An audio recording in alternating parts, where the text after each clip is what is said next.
Saudara, vaksinasi massal bagi masyarakat di Kota Sabang kembali digelar di sejumlah titik. Saat ini sejumlah kampung juga sudah berinisiatif untuk menyelenggarakan vaksinasi bagi warganya. Vaksinasi massal kembali digelar di sejumlah lokasi di Sabang. Setidaknya ada 5 titik yang menyelenggarakan vaksinasi massal, baik untuk masyarakat umum maupun ASN. Sejumlah lokasi tersebut yakni kantor navigasi, kantor Kecik Imele, Gampung Kuta Bawah Timur, Dinas Pertanian, dan kantor Kecik Ane Laut Kota Sabang. Tingginya animo masyarakat terhadap vaksinasi membuat sejumlah desa di Sabang meminta warganya untuk divaksin. Seperti penuturan Kecik Imele Muhammad Sukmadi. Dirinya menjelaskan bahwa target vaksin dilakukan terhadap 100 orang. Namun melihat antusias masyarakat, kegiatan direncanakan akan dilanjutkan setelah Idul Adha.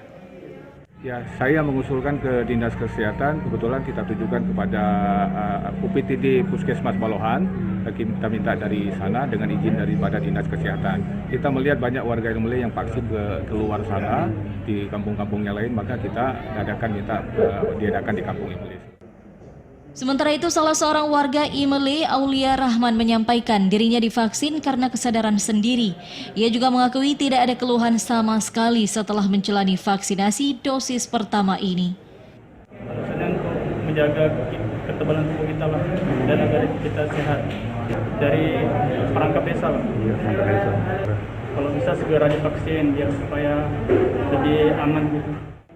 Kegiatan vaksinasi di Kampung Imele dilaksanakan oleh tim vaksinator dari Puskesmas Balohan Kecamatan Sukajaya, Kota Sabang.